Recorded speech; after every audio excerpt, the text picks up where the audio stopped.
The following program is brought to you by Jack Miller. It's Down to Business with Jack Miller. Forget what they teach you in school. This is real life, not Wall Street, but Main Street. A real show on what's really involved with starting and running a business with all the ups and downs. Our guests will answer your questions and provide you with valuable information. Stay tuned and join in the conversation. Hello, everyone. This is Jack Miller here. I'm pleased to be here on this beautiful Thursday day with our friend and co-host, Todd Cohen. How are you, Todd? I'm doing great, Jack. Great to be here, as always. We have a super exciting show today. Today we have Michael Reagan, who's the son of Ronald Reagan and Jane Wyman. I have tons of questions for Michael about some personal stuff. I really want to learn about his mom. Everyone talks about his dad. And we're going to get him in on a few minutes. But let me ask you a question first. I was thinking about this. Go ahead. Yesterday I had to travel to Atlanta, and it's a beautiful city, and it's important to get there and be with the people and meet someone face-to-face and see properties and walk them. You learn a lot, but I must confess, I hate to travel. You like to travel? Traveling is the worst. Well, there is nothing worse. Atlanta's not too far from here, and there's generally direct flights since it's a big airport. It was direct flight. It's right. A huge airport, beautiful airport. My flight was like 7 in the morning and 6:30. I got out quick, but I'll tell you the problem. First of all, I need to take a lot of showers a day. And I'm a germaphobe, so huge. When I travel, I'm like, I got up at 5 in the morning, I didn't get home till 9 o'clock. I couldn't shower. So I can't shower, and then I need to be near home base in case something happens. Yeah, a little number 2 call, huh? So I'm scared to death the whole time. So for 2 days before I travel, I stop eating hard foods, and I go on like a liquid diet. I will only eat like a soft pretzel or a bag of chips or something. I agree. It's funny. I 100%. That's the whole day yesterday. I had an Annie Am's pretzel because I was so scared I was going to have a call-in. No meat whatsoever, Nothing spicy, nothing risque. You cannot eat anything, no roughage. You can't eat like a big broccoli-laden salad. Nothing like that. So it's got to be something safe and something bland and plain. I agree. So between the shower and I need a home base, I'm like a nervous wreck over it. I'm just so glad to be home. I get it. Airplanes are like flying Petri dishes of disgusting filth. I mean, okay. the whole traveling, the whole scenario is not for someone like you and I who are germaphobes and, a little bit of a hypochondriac. You get off the plane, you already feel like you have like the flu or something worse. 100%. I'm glad you feel the same way. I don't feel as crazy. So let me ask you a question. So you sit down on the flight to come home. It's a pretty empty flight. And before you get on the flight, I have to look at everyone in the terminal or by the gate to see, first of all, I want to see if anyone's a terrorist because I'm scared to death. Right. Then you try to focus on the people who you don't want to sit next to you. They're the disgusting-looking ones. And then I focus on the ones who you want to sit next to you. That's right. Oh, I hope she sits next to me, or he wouldn't be so bad, or she wouldn't be so bad. And I usually get the opposite. I get the worst. So I get on the plane, and I don't see anyone, like, special. And I'm sitting in my seat. I sat like the 4th or 5th row in on the end, and all of a sudden, this nice Southern belle comes on who looks like 28, blonde hair. Curvy, vixen. All dolled up. All the right curves, all the right And moves. I'm thinking, how come I didn't see her? I'm thinking, what happened? Where'd she come from? People like that don't sit at the gate with the rest of us. Yeah, I don't know where she sat. Special areas. They're in the VIP club or whatever. And I couldn't believe it. When she sat next to me, I was like, oh, my gosh. I was thinking, like, this is unbelievable. I never get people like this. So then I'm thinking, like, and I'm sitting there reading a book. I'm flipping through papers. I have my... You're thinking, please, God, let her sit next to me. Please, God, let her sit next to me. Please, God. Yeah, of course. Then when she sits next to you, you say, the male ego just needs to be stroked a little bit. I just hope she acknowledges my presence just a little bit, and say, oh, you don't look like such a jerk or something like that. Right. So, but I realize I'm so distant because you get on I have my headphones on, I'm listening to music, I'm listening to this, I'm looking at a book, so I'm as standoff as possible. So, the first half of the flight, she doesn't say a word. Then she gets up to go to the bathroom, and then she comes back, and she's like a chatty, whatever it is. But I realize that I'm old because one of the few things she said, she actually is a sportscaster for ESPN and does the minor leagues and all this stuff. But she says to me, she goes, "Oh, my father brings work on the plane too." And I said, that's what I said. What a buzzkill. You know what I mean? When she's talking about my father, I realized then I'm too old. And then it became a little creepy for me. Right. Yeah. But you don't have daughters yet again. So no, but I have kids her age. So I just felt a little creepy just when she said her father. If she wouldn't have said her father and she would have just stroked my mail. It was go time. I'll go. Where am I going? I'm going home. Know. I wanted to go home and go to home base. So tell us who shower. actually sat next to you. I mean, that's who you were hoping for, but obviously this is the first time I ever had anyone sit. Well, actually, one time years ago, I had a lady sit next to me, and her head fell asleep on my shoulder, believe it or not, and she was brazierless, and I could not help but of course. But and I'm staring at them the whole plane. Right. But she didn't talk to me. So, but it was okay. So anyway, you ready to get Michael Reagan on the phone? I mean, I haven't been so excited for a guest yet, and we've been having great guests. Let's patch Michael in. Michael, you there? You got me. Hey, Michael, I appreciate your time. And again, I know what a super busy guy you are, and it is prime time new for us. I assume you're a news junkie. Prime time for everyone in the news business. Yeah, a lot of stuff. But you know something? When I'm not listening to news, I'm listening to country music. There you go. Who's your favorite? Oh my gosh. Brad Paisley's a dear friend. He's one guy who's a favorite. You've got the Florida-Georgia line, who's great. Right. You just go through Jake Owen. I don't blame you. There's a whole group of them. The news is too depressing. The news is way too depressing. That's what I do. Like, if you don't want to be depressed, read the comics and listen to country music all day, and you'll have a good day. If you want to be depressed, listen to the news. Yeah, you listen to country music, the stories they tell in those songs, you got to feel good about yourself, right? Yeah, pretty much. I actually got into country music like a year or so ago. They have a country station down in South Florida, and I put it on when I go home. There's that old joke, what do you get when you listen to a country song backwards? You get your dog back, your girl back, you get everybody back. Yeah, you get your car back, your girlfriend we go back. Like the ACM Awards, we go to the CMA Awards. We head over to Vegas, to the Mandalay, at the beach when they do their beach concerts. It's great. So you're really into it. Okay, I'm going to listen to more country music. I'll feel better. I mean, this is great because we had you on the show just to talk about country music. Yeah, there you go. There's nothing else going on, right? Yeah, God, the world's horrific what's going on up in the northern part of this country. The world. Yeah, we heard about that. Another mass shooting, and I don't know what your take is on the whole gun position, especially since your father, I guess, was shot. Right? How old were you when that happened? Yeah, how old was I when that happened? I was 36. Wow. And what was the first thing going through your head? I mean, and what are your stances? Actually, I asked my Secret Service agent, Mike Luty, who was in charge of my detail that day. And I said to Mike, hey, how's this stuff happen? All you Secret Service guys around him, around me, around my family. How did it happen? And he said, Michael, we train, as you know, 24/7 to protect our protectees. One thing we'll never be able to train enough for are the crazies. That's true. It's unbelievable. Nothing has changed for the better since then. What's your stance on gun control? What do you think needs to be done? Are you a Brady Bill backer or what? No, I'm not a Brady Bill backer. No, I'm not for gun control. Not at all. I mean,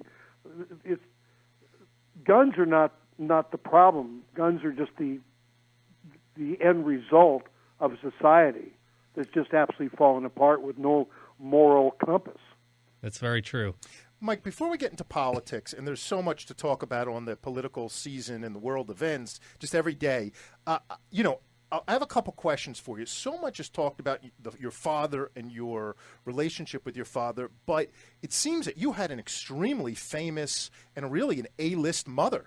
And if you don't mind, I'd like to ask you what your mother was like.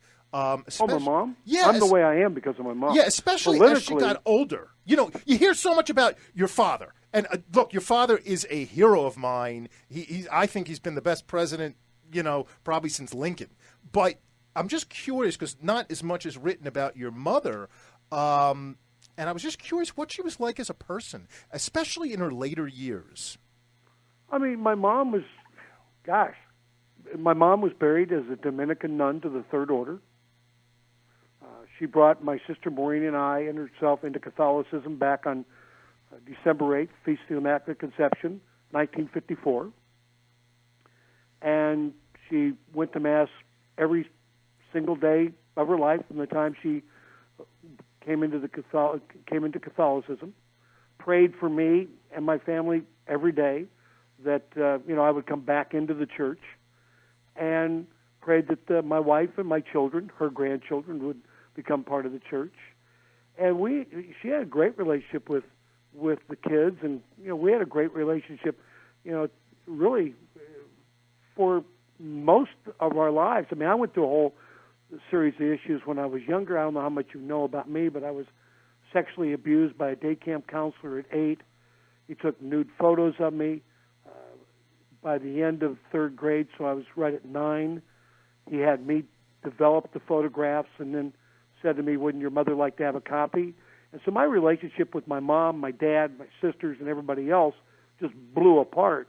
By the time I was 9 years old, I walked away from God, walked away from everybody and everything.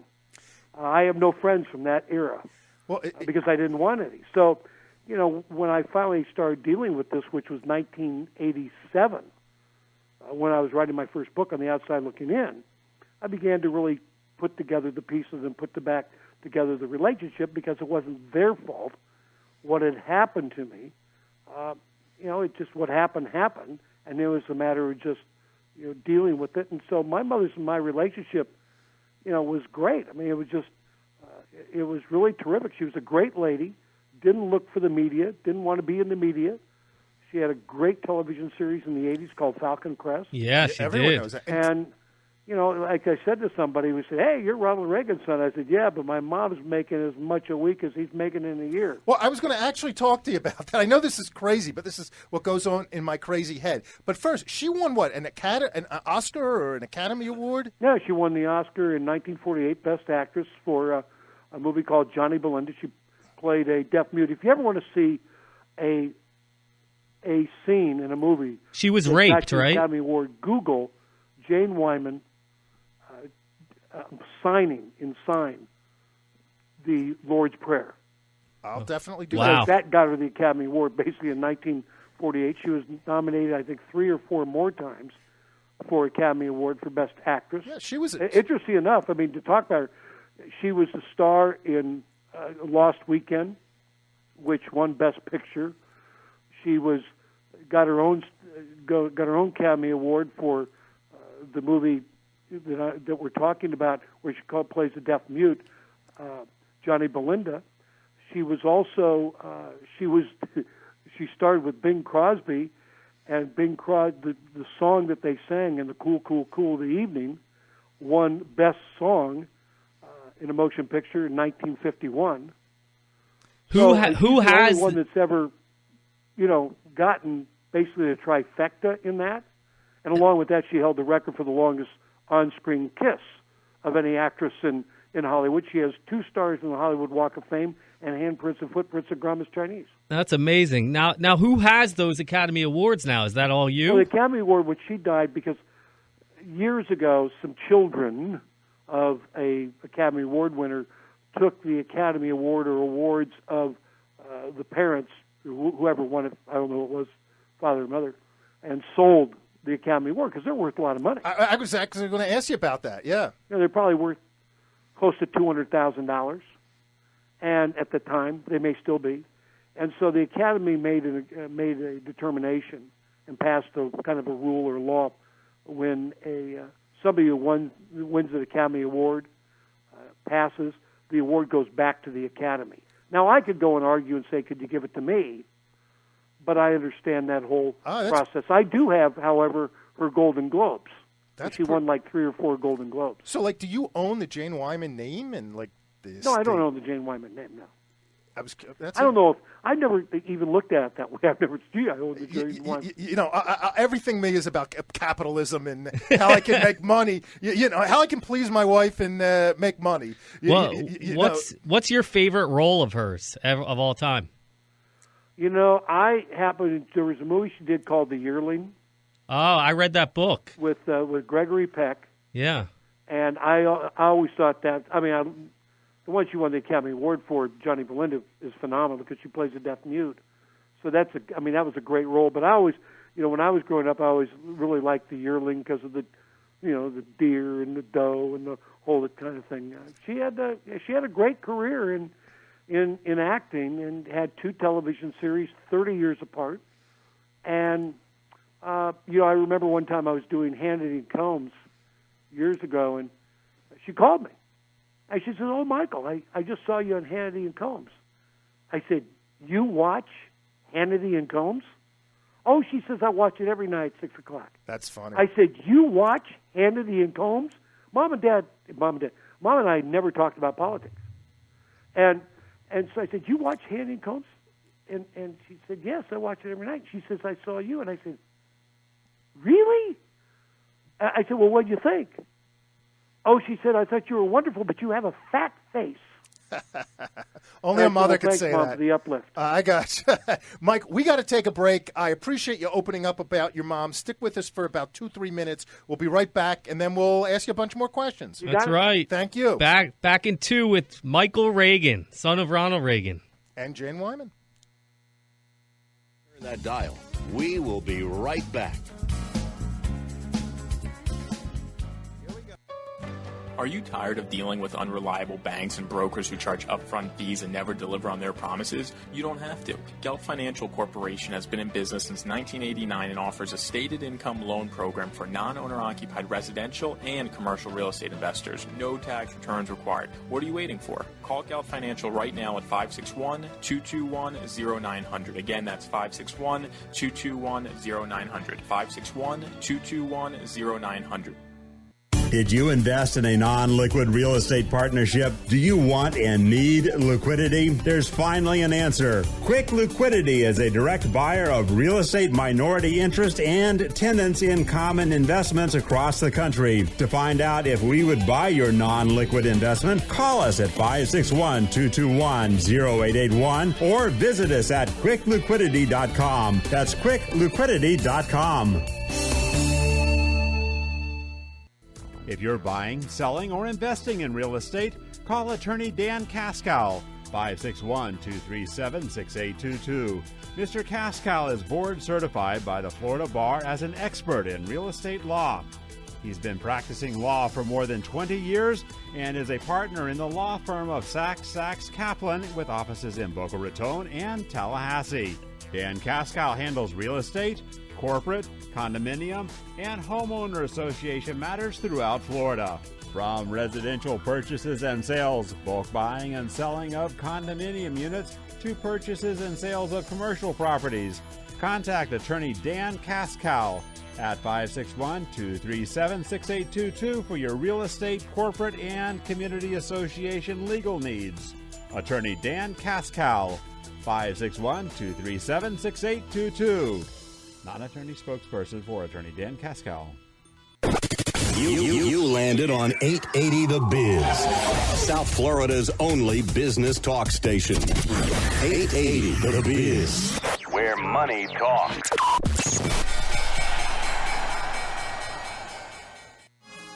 Welcome back to It's Down to Business with Jack Miller.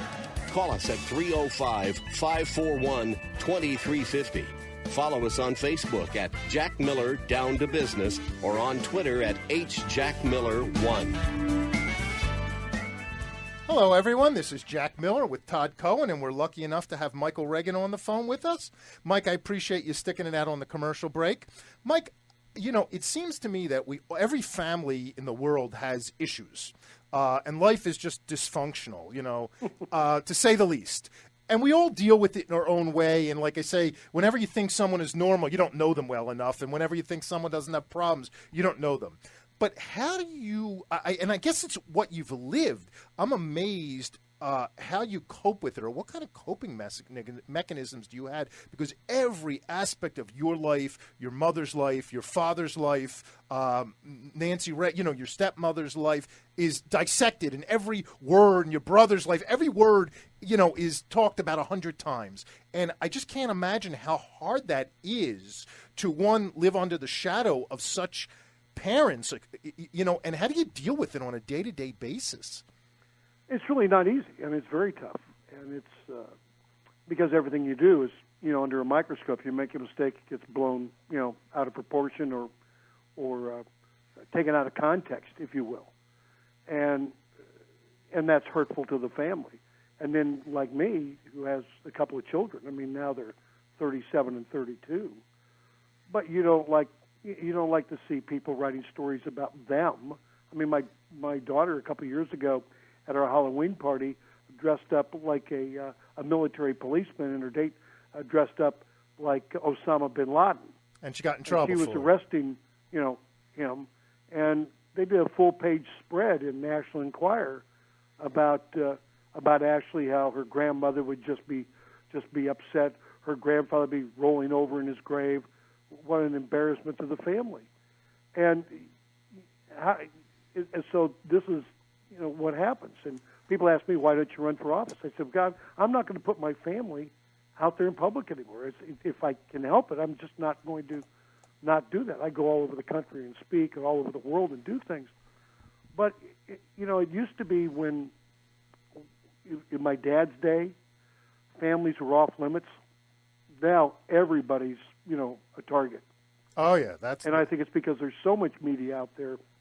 Everybody's trying to, in fact, fill their time, and they don't fill it with good news. They fill it, with all the bad news that they can fill. You have people who can go into your Wikipedia page and put things on your Wikipedia page, and you can change it tomorrow, and they can change it back the next day, and people look at that and think it's gospel. I understand. I mean, all this kind of stuff. We're in a society that tears people down. We're not in a society that builds people up. So my father lived at a time where he built people up. He saw good in everybody. So today we see bad in everybody. So on that topic, it's maybe a good say. I agree with you 100%. It seems that your father was a great motivator. He made Morning in America. He made people feel good. Mm-hmm. And it seems to me that today we have really nobody on that front except for in this country, as you posted, I happen to believe the greatest world leader today is Bibi Netanyahu, who kind of is Reagan-esque, as you said. But in this country, we have people just tearing people down constantly.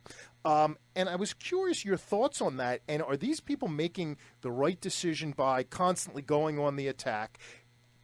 Conversely, last weekend we had the Pope in this country, who I thought was tremendously uplifting. I was glued to, and I'm a Jew, I'm not a Catholic, but I was glued to my TV. When I couldn't watch, I taped, and I felt good when I listened to him. He seemed to uplift the country, which I think we need so badly today.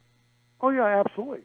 I mean, he was unbelievable. I disagreed with him on some things. Wrote an op-ed piece, that here he was in Cuba and didn't see all the barbed wire around Cuba and wasn't able to meet with the dissidents. And I think John Paul probably would have said something. But his trip here and the stops that he made, uplifting the people with nothing but good news and how he sees things. And you can disagree with him on climate change and disagree with him on here and so on and so forth. But that's life. We don't,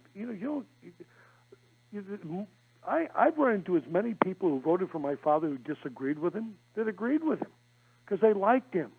People vote for people they like, people who are likable and relatable. And this Pope is likable and relatable. Colleen, my wife, and my daughter Ashley and I were all in Rome a couple of years ago when they had the canonization of Pope John Paul II and John the 23rd. And it was amazing. And I'm so glad the Pope was able to come here and be here and uplift the throngs of people that he uplifted simply by showing up and speaking about family. When do you really hear anybody in this country, our country, really speaking like that about family, about being loved? We laugh at it. We make movies ridiculing family. We have 20 million children who go to bed tonight in America without a father in the home. 20 million. We have 400,000 children who are taken out of their homes every year because of neglect and abuse. We have another 400,000 children in foster care in America. And and what are we doing? What are we doing? We're arguing about stupid stuff. We talk about children, but we don't do anything. No, look, I agree 100%. And, you know, it also seems that where people would knock people, it seems today, for some reason, the word compromise is a bad word. You know, there's famous stories, and I don't know how true they are or not, but how your father and Tip O'Neill would disagree politically during the day, but, you know, at night would, I don't want to say go out for a beer, but be civil and enjoy each other's company and had a friendship. Again, but it seems today that they're so partisan that, and if somebody says compromise, it's like they committed a sin. Where the reality is, life is about compromises. I mean, think about today. Think about today in the world that we live in, and then let me take you back to 1981. My dad shot. Mm-hmm. You know who goes to the hospital and prays for my dad? Tip O'Neill, I'm guessing. You're right. Yeah. Somebody who disagreed with my father on every issue known to mankind. You know, it was Tip O'Neill who brought the bill to lower our taxes to the floor of the House of Representatives. Remember, it was controlled by the Democrats when it was passed and signed in August of 1981. And I tell the story about, you know, Tip O'Neill going back to his office after going to the White House for dinner and cocktails with my dad and Nancy, and his wife was invited also. And his staff looked at him as he told me he's going to carry the legislation to the floor, which they knew would pass if it hit the floor. And they looked and said, what did the president promise you? What did he say to you that would cause you, who disagrees with this man on every issue, that would cause you to bring this bill to the floor of representatives? Now, and what did he talk about? And Tip O'Neill looked and said, you know, he didn't talk about taxes all night long. He said he didn't talk about taxes. What did he talk about? The greatness of America, the goodness of her people, and how the two of us working together make it better for all mankind. Before I knew it, I'm having a glass of wine with the president. We're telling Irish stories, and today I'm telling you I'm going to carry the legislation. Hey, look, that's what it's about. Who do you think, do you see anyone on the political scene today who's even closely remote to that? No, not really. I mean, not really. Not here in America. And I think they make a mistake by trying to find him. You know, they certainly invoke his name often. We were lucky to have George Washington, Thomas Jefferson, Abraham Lincoln. We were lucky to have these people. When Ronald Reagan was running for president, he didn't say, hey, I'm the next Abraham Lincoln. I'm the next Thomas Jefferson. I'm the next George Washington. You know, he led. It's about leading. And this is what we've got to do. Unfortunately, today, when you lead, sometimes you have to make compromises. And then all of a sudden you're referred to as a rhino. Yeah, well, that's... And my dad today would be seen as a rhino. It's a different world, that's for sure. Absolutely. In the world we live in today, my father would be hard-pressed to win the nomination of the Republican Party, but John F. Kennedy would be hard-pressed to win the nomination of the Democrat Party. Who are you liking for the Republican ticket? What do you think is going to survive all this? Well, I personally like the governors because they've been executives. Senators, congressmen, people of that nature are partisan by definition. And when you're partisan, you're not really compromising. You don't like compromise. Governors live in a compromising society because they know to get things done, you have to compromise. You have to give to get. No, and so that's why I like the governors that are out there because I think they've been in that position. I sit back and I think about Jeb Bush, who turned Florida around, or Kasich, who turned Ohio around, or Perry, who turned Texas around, or Walker, who turned, Wisconsin around. I mean, all these people have really done great jobs. Or Christie, who's turned New Jersey around, and yet no traction, having accomplished something, because now we run it as a beauty contest instead of a substantive contest. Yeah, there's no substance, that's for sure.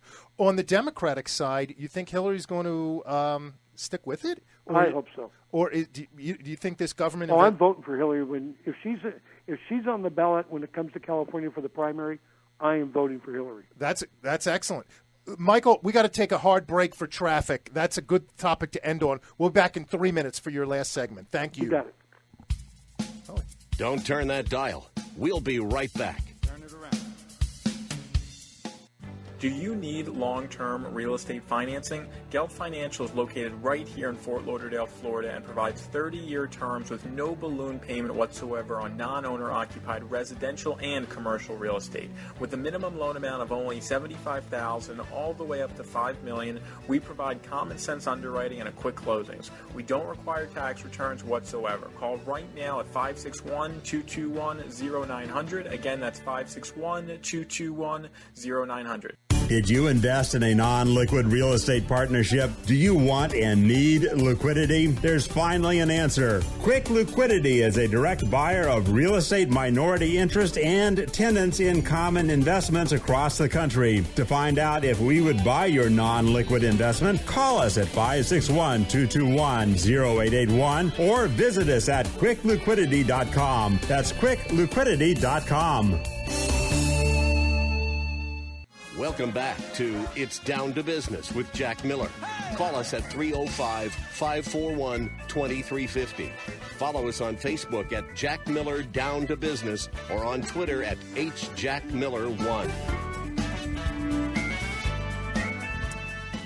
This is Jack Miller again with Todd Cohen, and we're very lucky to have Michael Reagan with us. Mike, what you told me before, I'm a little surprised by, that you're a Hillary supporter.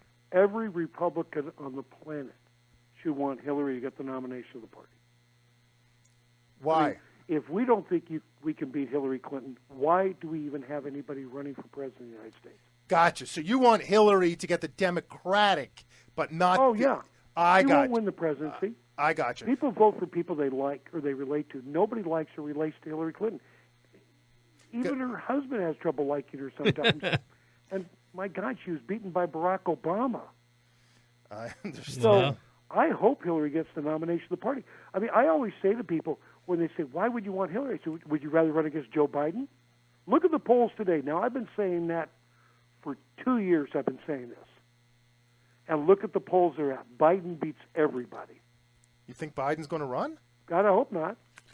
I don't think he will. I think he's more viable than Hillary, but I want Hillary to get the nomination.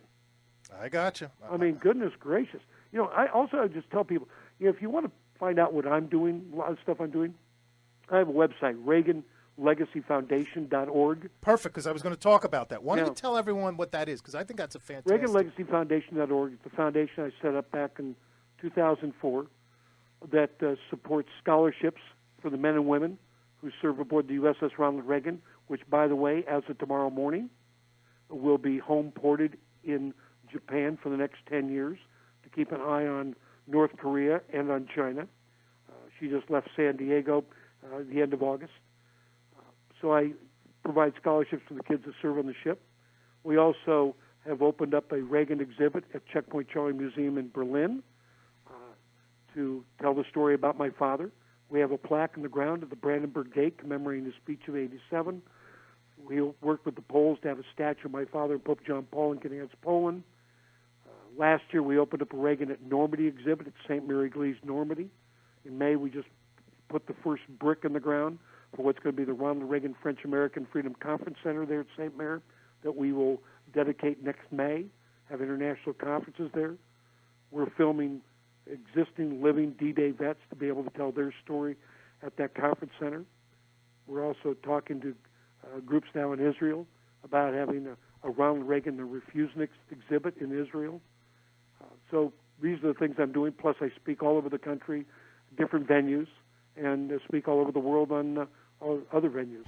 So busy. And by the way, I would tell Michael, what is your email? I'm sorry, your Facebook account and your Twitter account. Tweet me. My Twitter account is @ReaganWorld. Yeah, because I think it's great. You have great stuff.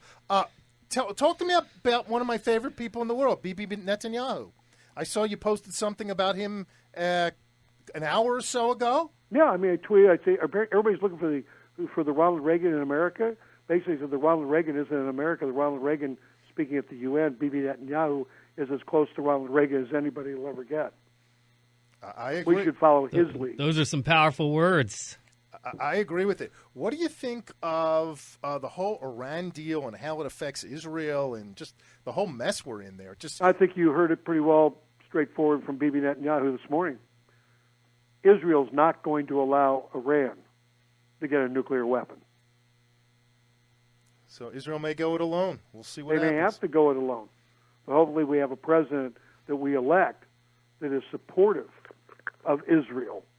I wholeheartedly agree. Going it alone. It just seems to me like Obama is such a pacifist.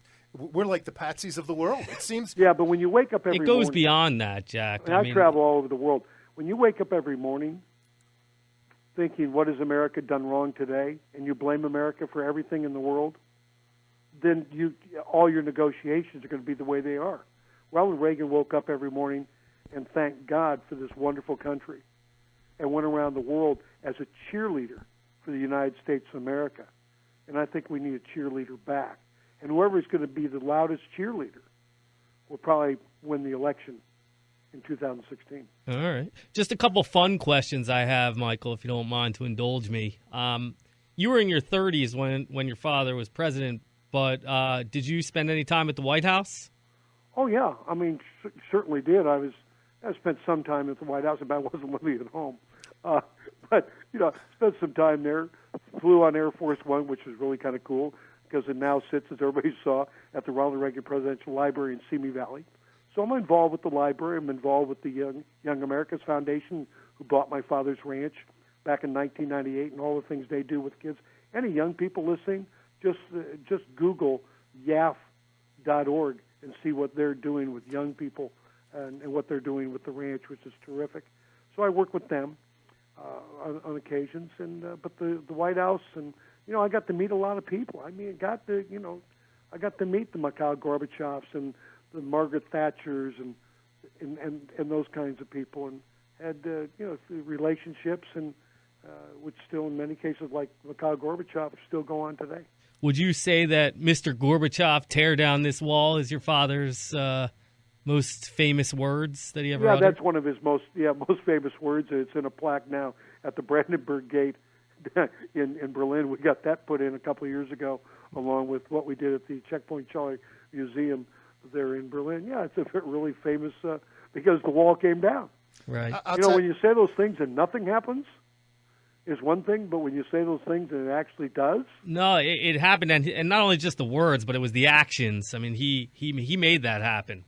His policies, created the end of the Cold War. Well, he was able to accomplish a lot for the same reason we're accomplishing nothing today, because there's a placard on his desk. It said, "No telling what a man can do, what he can accomplish, if he doesn't worry who gets the credit." Ronald Reagan never cared about getting the credit. He looked at the big picture, and he said, "Okay, how do we fill it in?" And he didn't care who was there to help. He didn't care if he got the credit or whoever got the credit. Today, we have too many people trying to take all the credit for everything, and I think that's wrong. I look at talk radio today. You have talk radio trying to take the credit for Boehner stepping down. I mean, everybody's trying to take credit. Speaking of radio, job done. They're all trying to pat themselves on the back and gain themselves broken arms. Sorry about that. Speaking of radio, I saw that you were in talk radio yourself. 26 years. Yeah. What was the format of your show, and what did you? Well, the thing is, I could talk about guppies and whales for about 30 seconds, and the first call would be, "So, what do you think your father would do?"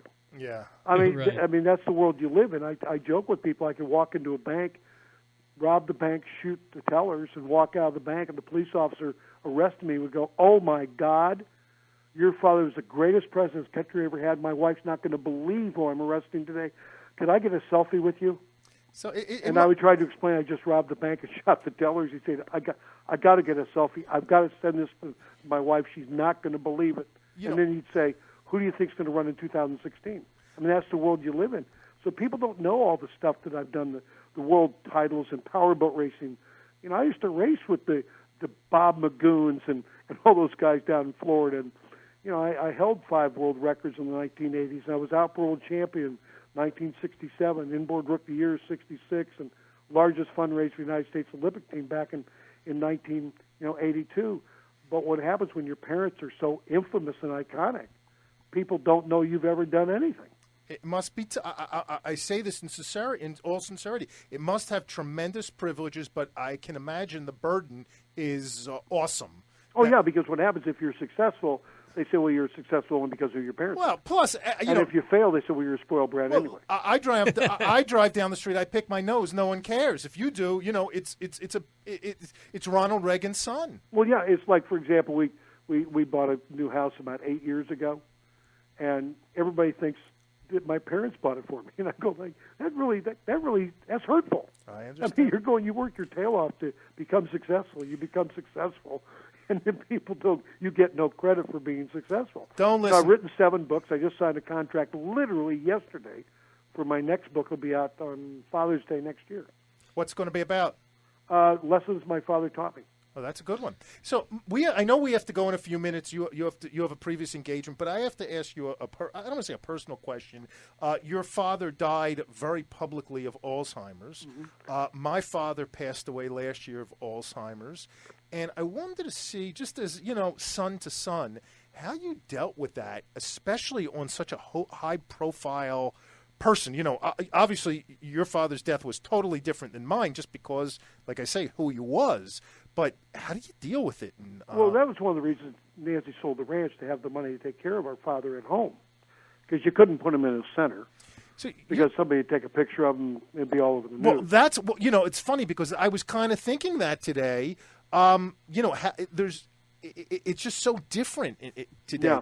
So she had to have 24-hour nurse and stuff at the house to take care of my dad. But my dad and I, we had an unbelievable relationship into Alzheimer's, and it all started with a hug back in 1991, and we hugged each other when we saw each other. Hello, goodbye. When he no longer could speak or it'd be gibberish, or people worried about if he recognized me, he couldn't say my name, but his arms would open up because he recognized I was the guy that hugged him. And this is how we communicated. He communicated with my children by looking at picture books and things of that nature, which was wonderful. So we had a relationship. We built a new relationship within Alzheimer's, and I think a lot of people don't do that. And I think that's a mistake. They have to find out where the Alzheimer's person is and try and live there with them. And it was sad to see him go, but I have no regrets. I don't worry about did he know me. And I chair the John Douglas French Alzheimer's Foundation in Los Angeles, where 100% of the money we raise goes to try and find a cure for Alzheimer's. In fact, we're one of the few organizations where our scientists is working on the NFL brains. Mm-hmm. And when we take a NFL player's slice of his brain and put it into a lab mouse, it causes the lab mouse to come down with the same symptoms, frontal lobal dementia, that the player has. But when we reduce the tau enzyme in the lab rat, not only cures the lab rat of frontal lobal dementia, also cures the lab rat of Alzheimer's. So right now we're working on a program to try and see if we can find a product where we start doing human studies. We're also helping fund a group down in Colombia. There's a family of 5,000 down in Colombia, and it's 100% certainty that at 45 years of age, they will come down with Alzheimer's. And after years and years and years of speaking to the mothers, about 3 years ago, we and other groups got the approval of the moms to use them basically an incubator and start going in there and see. We know there's no cure for Alzheimer's, but we do know that at 45 years of age, as the child's born today, in 45 years they'll come down with it. If we can find a way to stop them from getting Alzheimer's, we're on the way to something. They're doing good work. Yeah. Mike, did I hear that your Nancy, Mrs. Reagan, had to sell the ranch for financial reasons? Yeah.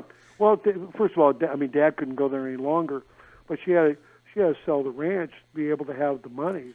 So to really take care. I mean, your government stuff's only going to take care of so much, but they don't take care of 24-hour service in the house. But it's funny because you have Clinton today, and I guess your father he made big news when he went to Japan for a couple speeches. But I guess it's totally different today. These ex-presidents, they make hundreds of millions speaking, and I guess before this is a new thing. I guess your father didn't have that. No, they really didn't have that. But here's what I was saying earlier about taking things out of context. You're talking about my dad going to Japan for a couple of pictures, a couple of speeches, $100,000, and he called the hell he caught. Yep. The story didn't come out of that. The 747 that he took to go there to give those speeches, he sat with his staff in first class. You know who was in coach? Who?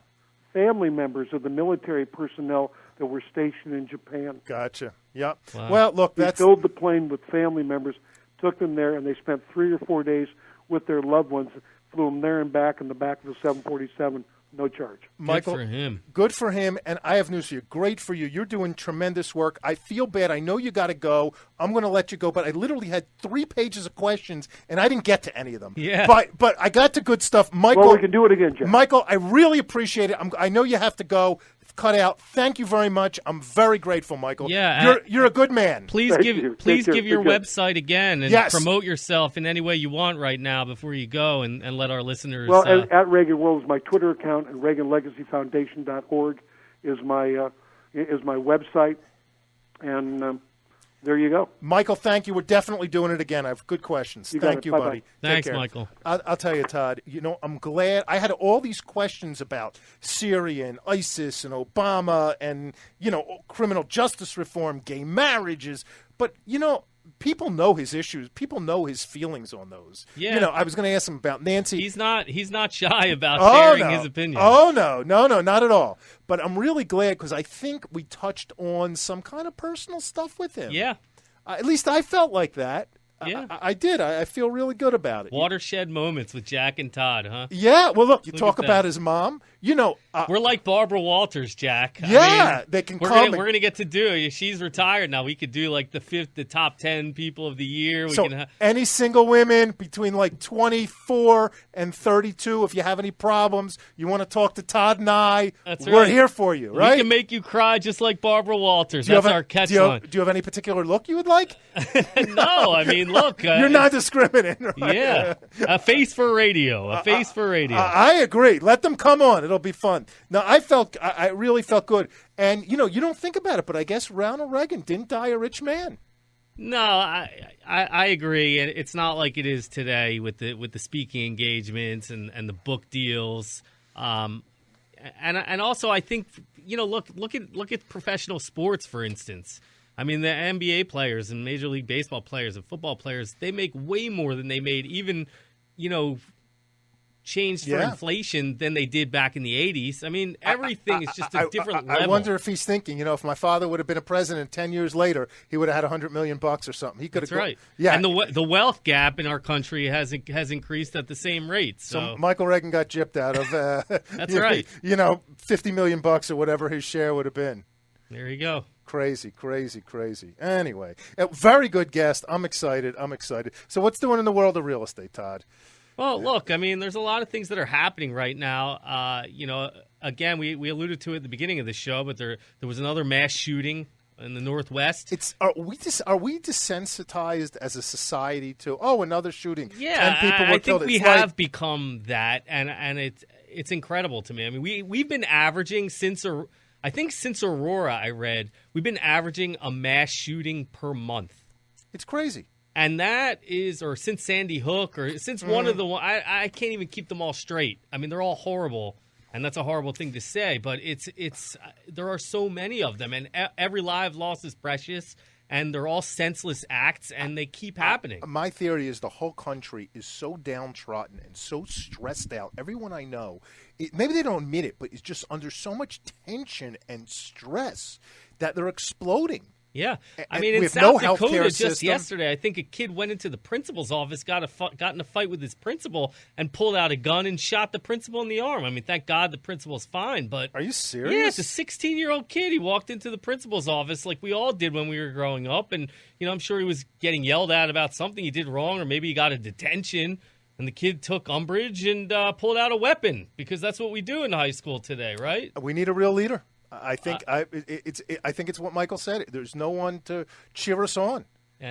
And then we have this hurricane now. It looks like it's going to be Category 3 or 4. Is it going to hit South Florida? It's headed right for the Mid-Atlantic states. It's not South Florida. Apparently, is no longer hurricanes. I should knock on wood, but apparently we're not in the path of hurricanes any longer. I think they all go up and hit the big cities up in the Northeast. I think this one's headed right for New Jersey and New York, just like Sandy did a couple years back. So you got to call my homeowners insurance company and tell them that my house is out of the zone. They can lower my rates. Right. Well, it's scary. This is Hurricane Joaquin. I've seen all the different memes or memes or whatever.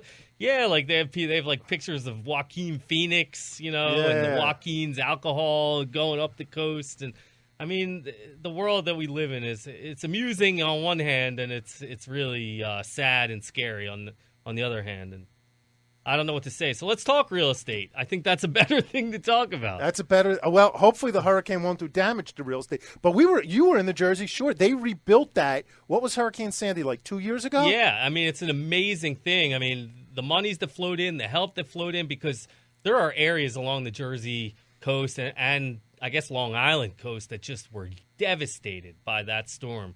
They have full rebuilding necessary. And it's scary. I mean, but they did it because when the hurricane happened, they were talking, it'll never come back and this and that. Within, I think, a year and a half, 2 years, they did it. Christie, I think, did a good job. Right. I know he's getting a lot of flack. I don't understand why people aren't liking him more in the polls. I think he's done some stupid things. I think that whole bridge and tunnel gate and the whole thing. But everyone has a gate these days. I was going to say, haven't we all? Even Bill Gates probably has a gate. Yeah. We want perfection in our presence. But you know what? Anyone who's perfect and hasn't done things, they haven't lived. They haven't experienced. I want someone who's battle testing and beaten up a little bit, a couple black eyes, because that's how you get experience. That's how you have compassion. I agree. People. I mean, not every single leader, is batted 100%. You don't bat 1,000. No, when you do things. To be a great leader, you just need to get more right than wrong. I mean, Ronald Reagan, perfect example, great leader. He had a couple, hiccups along the way with the Iran-Contra scandal and Grenada, but overall, I think he's the best president we've had since probably Roosevelt, right? Yeah, it was right. Everyone says Roosevelt was a great president. Was he? Yeah, I don't know if he was or not. I have my own feelings about him, but most people agree he did a very good job for our country. Probably. Yeah. During the Depression? I mean, he had twice as long as everyone else, too. Yeah. But there's a reason, I guess, he got that opportunity, too. Have you seen the special, The Roosevelts? It's on Netflix or whatever. I have not. Oh, they have a fascinating family. And Eleanor had a fascinating life. She had this cabin with 3 women she lived at on wherever they were. They've all had fascinating lives. Right. Much more exciting than me. Come on, Jack. Don't sell yourself short. Let me tell you, I'm happy. You're a tremendous slouch, Jack. I am a slouch. I'm happy. I go home. I eat dinner. I take a shower. I eat dinner. If I fall asleep on the sofa, if I don't fall off the sofa, it's a good night. There you go. I like it. No, I like it that way. Oh, you're sleeping on the sofa these days now? No. Actually, I haven't really. Sometimes I do in the middle of the night because I tape record stuff from the military channel. But what I do is I go to bed in my bed. I wake up like 2 a.m. Then I go downstairs, I watch TV, then I fall asleep on the sofa for a couple hours. But I haven't done that recently. I've been sleeping through the nights. You're a good sleeper? I'm a lousy sleeper. I'm up all night long. Insomniac, or what's the problem? Stress. It's called having 3 kids. Well, that's why you're a mother. Bald, but yeah. Believe me, it's all stress related. If I didn't have any stress, but that's life. Everyone has stress. Even, you know what? You see Michael Reagan, you think, such a great family dynasty. They're screwed up. Did you ever see that show, The Curse of the Lottery? Yeah. It's a perfect example. These people have tons of money, and they're more miserable than me and you. Well, everyone has their own reasons to be upset and their own chemistry in their brains that cause circuit damage and whatever, so I can't speak to that. But I can say that living in the shadow of 2 incredibly, incredibly powerful and important people in history, that can't be easy. No matter who you are or what your family dynamic is, and he had other issues too, but Very I mean, tough. How do you do that? Everyone wants to be better and create a better life than their father provided for them. And How do you do that when those are your parents? I hear you. I well, don't know. I'm grateful he was with us. Todd, Amazing. we got to cut it down. We'll see you next week. We have another great guest. I don't know who, but another great guest. And have a great week, Todd. You too, Jack. Have a great week. Welcome to October. Thank you, everyone. Thanks for tuning in. We'll catch you next week. We hope you enjoyed the show. Don't forget to tune in next Thursday at 3 o'clock on 880 The Biz. If you want to send in your questions, comments, or ideas for shows, please email Jack Miller at geltfinancial.com. Follow us on Facebook at Jack Miller Down to Business or on Twitter at HJackMiller1.